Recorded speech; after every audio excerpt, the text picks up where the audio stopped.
Yo, what up? Dang Rap Podcast. Like, comment, subscribe, share. Doing something special today, 1996, when an album dropped on this day, July 2nd. It was written Sophomore Classic from Nas. Man, I can't believe it's 30 years already for this album, bro. Like, I remember I remember getting this album and hearing it for the first time from beginning to end, and it was definitely different from Illmatic. I remember hearing songs on the radio, college radio, Stretch and Bobbito, and at this time, everybody was listening to Stretch and Bobbito underground radio station WKCR 89.9 FM Thursday nights from 1 to 5 a.m. Sometimes they go to 6, and they were playing joints from this album. I remember them playing. They played Street Dreams. They played Affirmative Action.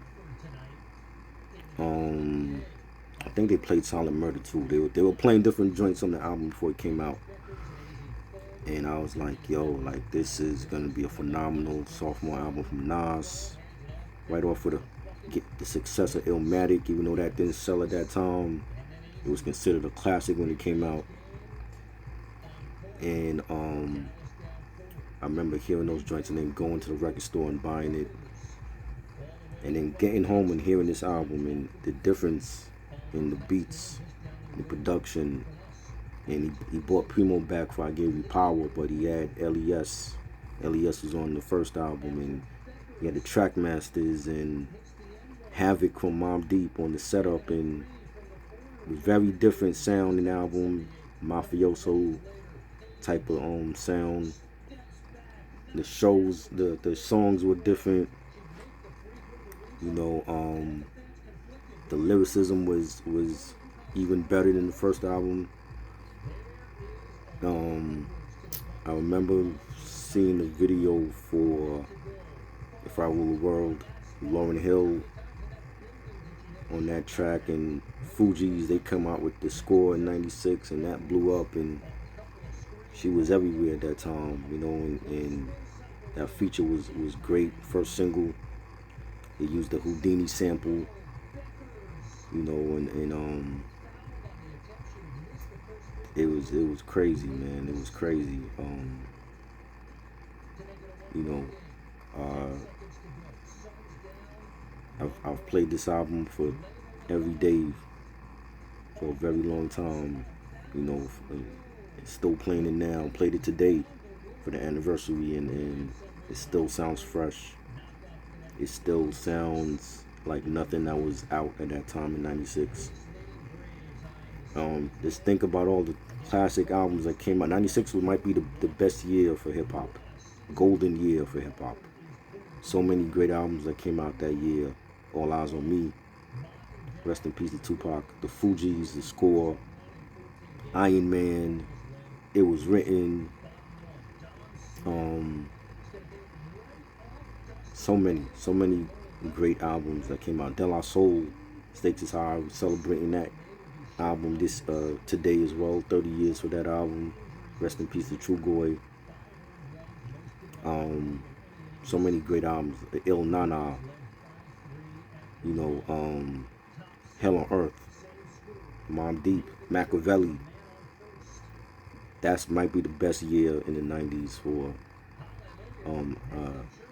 classic hip hop albums, and this right here has to be at the forefront. I remember hearing the message with the Sting sample. That was a dope song. One life, one love, that it can only be one king. Street Dreams, the video for that, having it's like a take on the Casino movie, with Robert De Niro and Joe Pesci, Sharon Stone, classic movie that comes out in '95, I think that was, and then '96 this comes out, and then he does the video, you know, paying homage to Casino, and that was fire. You know, we had I think Kenya Moore was in that video. She was playing like the chick he was messing with. I Gave You Power, where he's talking about being a gun and all the different trouble, you know, he got into as the gun, you know, and great storytelling track, one of the best all time. You had The Setup, another storytelling track that was great. Havoc on the beat, fire. Live Nigga Rap with Mobb Deep, rest in peace to Prodigy, that was great. Watching Them Niggas with Foxy Brown on the hook, and this is at a time when Foxy ain't even dropped her album yet. Like she's doing collabs with LL Cool J on our Shot Your remix, and Jay-Z on Ain't No Nigga, and she on this album on Affirmative Action with AZ and Mega and Nas, and then she on the Watch Them Niggas joint on the hook. It was fire. It was great. Like, that was a great setup to her album that comes out later this year, Il Nana, celebrating 30 years for that. Shootouts, Suspect, Silent Murder, all those joints were fire, man. Like, only joint I ain't like on here was the Dr. Dre joint. Nas is coming. I feel like Dre could have gave him a better beat for that. You know, this is at a time when Dre left Death Row and he started Aftermath, and he dropped his Aftermath compilation joint. But I just feel like the beat could have been better. Could have had a better beat for Nas, man. You know, like you gave Nas Phone Tap on the Firm album, that was classic, and could have just gave him a better beat. But that's the one joint I skip over. But every other joint on here, man, is Take It in Blood. There's an alternative version of that. That's fire. Black Girl Lost with JoJo Haiti from Jodeci on that. Really enjoyed that. That should have been a single to me. Always liked that joint.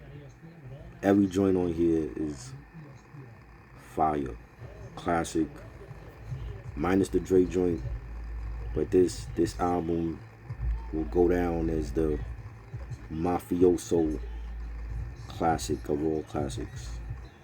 And I think of 1996 and all the great albums that came out that year, it's got to be number one for me. Definitely. Right up there with The Score, All Eyes on Me, Love Iron Man, and any other great album that came out that year. You know, it's so many. But from whether it's in the East, the West, the South, this album here, we celebrating 1996. 5 Mic Classic. A lot of people say it's better than Illmatic. I love both of them. I think both are classic. I ain't gonna debate about classic albums. I think they're both great. One of the best sophomore albums ever in any genre, definitely. And you know, salute to Nas for giving us great music for over 30 years and still celebrating this sophomore classic. I mean, it don't even feel like 30 years, yo. It just feel like I remember just yesterday you getting this joint. It don't feel like 30 years at all for this, but great album. I played it today. Still sounds great. This is timeless music. This is timeless music. Music that comes out and we celebrating it still 30 years later. Not an album that come out yesterday and then tomorrow people calling it a classic or is better than this album, is better than that album. Now, this is a true classic right here. When you can grow up with this album and how it shapes the genre and society. You know, how it shifts the game and the artists coming up after it and how they influenced by it. This is a true classic right here. True classic right here. You know what I'm saying? Open this shit up. I got two of them too, man. Cause I had gotten an extra one, and I just kept it just in case the OG one stopped playing. I got an extra copy. You know what I mean? Escobar season.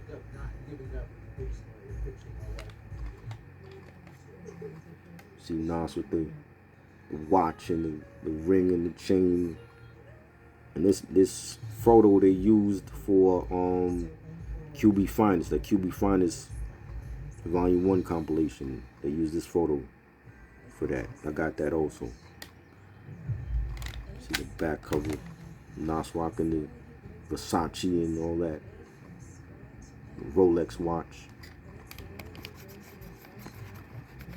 You know what I mean? And crazy, man. Crazy, man. It's 30 years. Don't even feel like it. You know, it seems just like yesterday, but I just had to make this video and you know, pay homage to this classic album. You know, an album that I grew up with as a teenager and still playing it now, and I love it. I will never get tired of this album. So salute to Nas. It was written 30 years today, July 2nd. And I'm gonna definitely do more of these. You know, I'm gonna call this a little series I'm doing. You know, when I first heard so and so, this is the first one, episode 1. I'm gonna do more of these joints for this year because we're gonna be celebrating a lot of classics from 30 years ago this year. So there's more to come. Salute to everybody that's bumping It Was Written. 5 Mic Classic. A masterpiece of all masterpieces. And salute to everybody that worked on this album as well. Thank you, Nas, for this gem. We appreciate it. We appreciate you. And this is Danny Rap Podcast. Triborough out.